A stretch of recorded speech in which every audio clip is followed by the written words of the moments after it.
What happens in 1957 when you take 12 men who are already pretty angry and then give them jury duty and then stick them in an extremely hot room where the fan doesn't work and there's no air conditioner and have them cast a vote? Ever since you walked into this room, you've been acting like a self-appointed public avenger. Shut up. You're a sadist. 12 men turned into 12 clawing animals.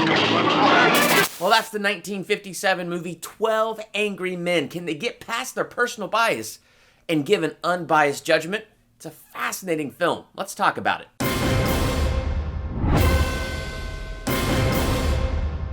Welcome to Durbania. I'm Durbin, and this is my spoiler talk review for 12 Angry Men. This comes as a very special birthday request from Jeremy Hobbs. He's one of my patrons on Patreon. It's his birthday this weekend, and for his birthday, he wanted me to go back and check out this movie. Now, I had a reasonable doubt. I just, in my mind, was thinking, I don't know. Maybe I want to watch it, maybe I don't. I'd never seen this movie before, and so I was just like, I don't know.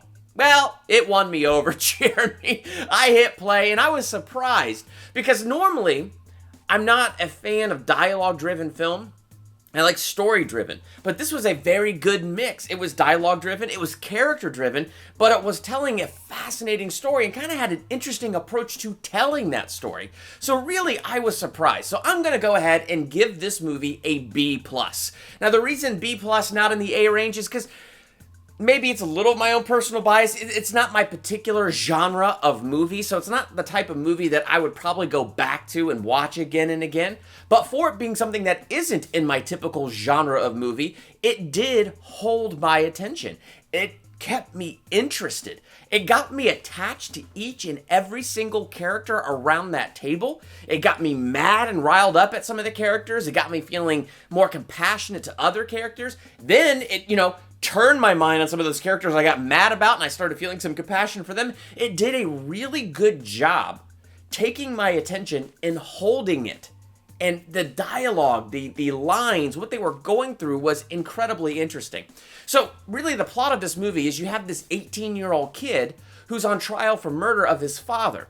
I think the clever thing that this movie does is all you see is one shot of the kid at the very beginning of the movie. And in my mind, when they showed his eyes and kind of the desperateness in his eyes, I was like, that kid is innocent. But that was me and my personal bias that I got confronted with at the very beginning of the movie.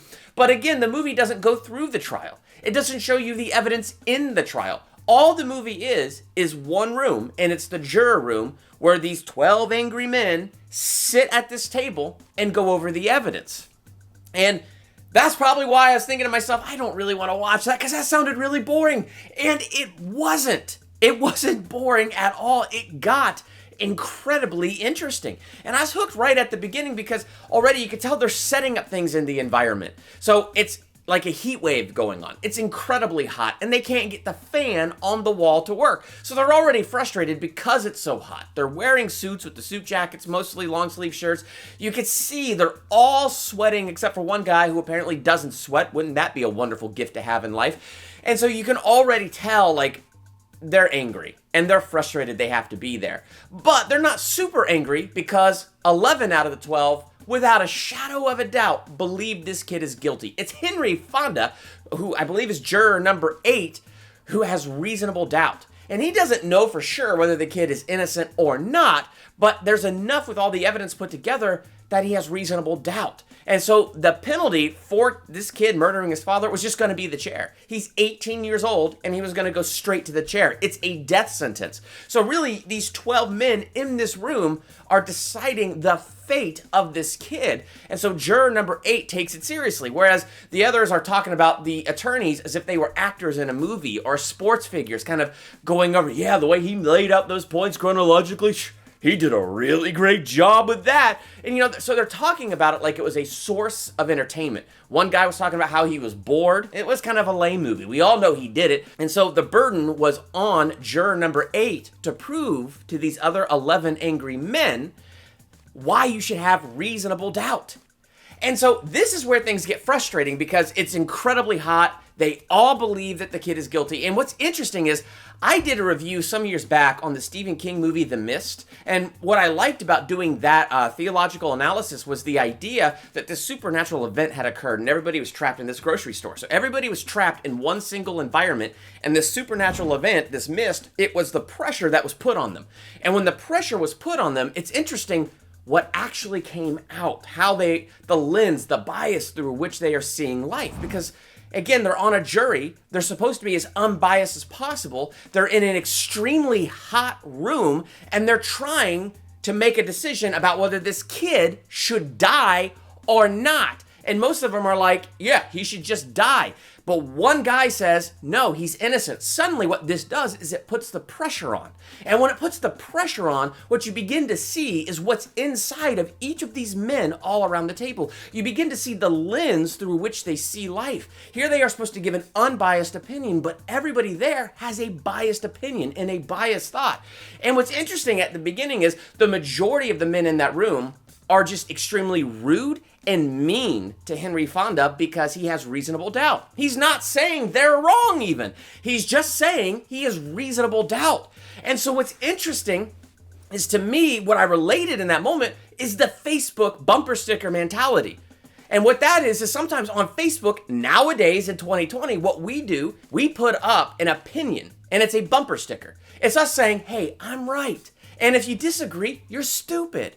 We do that a lot on Facebook and Twitter, and we do it to bait people into argument, and we belittle those that have different opinions than us. And that's kind of what makes social media so hard sometimes. And I feel like in that moment, that's what you're seeing. They all had this Facebook bumper sticker mentality.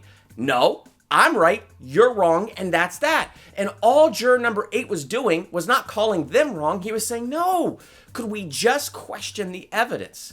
So as they questioned the evidence, one by one, what you see as people got the gears turning in their heads and began to think things through, and it's interesting how they present this evidence, it's interesting how they go through the evidence, you see them turn one by one to not guilty, as one by one, they all now have more reasonable doubt. So we never sat through the court or the trial or anything. So all the evidence and all the stuff that the lawyers talked about, we get in this room. We get it from their perspective and from their point of view. So it's really kind of interesting the way all of that comes into play. And what was really interesting too was, again, as the pressure was on, as votes were changing, what you're seeing is the different personality types. You see these different personalities and their personal bias, the lens through which they see life, and now they have to confront that because, again, it has to be an unbiased decision. So you have one juror who really just goes with the crowd. And he had these tickets in his pocket to a baseball game, and then it turned out there was a huge, massive rainstorm anyway, so the game was going to be rained out, so he wouldn't have been able to make it anyway. So he was just excited to get out of that room. He was going with the majority because I'm just done. I want to be out of this room. And when more and more people kept saying not guilty, he changed his vote to not guilty. Not based on evidence, not based on reasonable doubt. He could have cared less about this 18-year-old kid. What he cared about was going with the majority, getting out of that room. You heard me. I had enough. If you want to vote not guilty, then do it because you are convinced the man is not guilty and not because you've had enough. Or don't you have the guts to do what you think is right? And then you had the prejudice guy. Now this old dude, it's interesting because the kid came from like the slums. And so this old dude had a prejudice towards those who came out of the slums, saying it is by nature that they're that way. It is by nature that they're violent. So of course this kid is horrible, disrespectful. He's from the slums. Everything's already against him. Now, he's kind of been spouting this earlier in the movie. But it reaches this point where the majority of the table turns and the majority is saying not guilty. And when this dude gets more desperate, when he starts to spout his prejudice, it comes out in the most hateful way possible. This kid is a liar. I know it. I know all about them. This kid on trial here, he's type. Well, don't you know about them? There's a danger here. And one by one, everybody gets up from the table. They turn their back on that guy and just refuse to listen to him. And when he realizes they're refusing to listen to him, he has this moment where you could almost see like the glass breaking, right? Like finally he can see it. He saw his hate.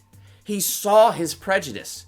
In no way, shape, or form was he being unbiased in his thoughts or in his opinions. Instead, he was looking at that 18-year-old kid through the lens of his hate. And through that, did he want this kid convicted and put in the chair? Because he's a good guy. He's got a suit and a tie. That kid comes from the slums. They're all bad. And so when he realizes this hate that's in him, he gets quiet for the rest of this movie. He seriously goes over and sits in this corner, kind of exiling himself out of sheer embarrassment. So when he had to confront that, it was actually a pretty powerful scene when he recognized that hate that was in himself. Wherever you run into it, prejudice always obscures the truth. The last one is what I call the last holdout. And what was most interesting about him is I kind of figured he was going to be the last holdout because he was the biggest loudmouth, he was the biggest jerk, he was the biggest person screaming that this kid is guilty and that's that. But one of his biggest things is because the younger generation these days, he has a kid that's 22, and what he knows is the younger generation of men are softer than his generation of men. He did beat his son because he had to make a man out of his son because his son walked away from a fight. So he had to make a man out of his son. But now he hasn't seen his son in 2 years. Oh, I wonder why. And so he's the last holdout because he's angry at his son. He's hurt that he hasn't seen his son in 2 years. And so he's holding that over this 18-year-old kid, and he's the last holdout who won't let go of his guilty verdict. And so finally he has to confront that at the end of the movie, and it's this interesting emotional scene when he realizes that he's not looking at evidence, he's not looking at anything. He's looking at the generation of younger kids and saying they're all bad because look at his son, he's too soft, whatever. The point is he's angry at his son, he's angry at himself, and he's hurt, and he's holding that over this kid's head that he doesn't even know. Rotten kids, you work your life out. Not guilty. So it's interesting as the pressure is on and you see these people as they go through the arguments. I have never been so interested in a movie watching 12 hot, sweaty men sitting around a table arguing. But they did a really good job with the writing. They did a fantastic job with the acting and the performances. It was really cool that it was set in this one room, and so you're just, and you could feel how hot it is. You just feel the heat. Then the rain starts coming, they flip on the lights because it's darker, and it turns out all they had to do was flip on the light switch and the fan would work. It's these simple little things, and it just shows you just kind of this mentality that they sort of had to surrender. They had to surrender their pride. They had to surrender their bias. They had to surrender these things. And in the end, they came to reasonable doubt that the kid was not guilty, or reasonable doubt to the kid's guilt, and they gave the not guilty verdict. The movie never confirms whether the kid was guilty or not guilty. It leaves it up to you to decide that based on all of the evidence, but what it does is it leads you to why there was reasonable doubt and why they should have reasonable doubt. It lets you feel the weight of the fact that this kid's life is in their hands. So all of that I thought was incredibly interesting. I was surprised by how much this movie pulled me in, and so I'm gonna give it that solid B+. Yeah, I don't feel like I need to watch it again really soon, but it is a movie that now is gonna be in the back of my mind. It's going to be something that I could reference from time to time because it was just smart. It was smartly written. And I think it has this strong message, you know? It's all right that we have these opinions. Like that dude who was angry at his kid, his last defense was, I'm entitled to my opinion. I'm entitled, it's my right, I'm entitled. You're not going to intimidate me. I'm entitled to my opinion. So I think it's this important message about how to disagree respectfully and learning how to ask the right questions and listen to the answers that come. So it's a very interesting movie. If you've seen 12 Angry Men from 1957, what did you think of this movie? Jeremy Hobbs, thank you so much for requesting that I review this movie because I was surprised by how much it pulled me in. So thank you so much for that, and happy birthday to you. Did you see this movie? Did you find it incredibly interesting? Let's talk about that in the comments below. While you're there, hit the subscribe button to become a Durbanian and hit that bell by the subscribe button so you're notified for my next movie review, ranking video, theological analysis, or anything else that I do here. I'm Durbin. Thanks for checking out Durbania.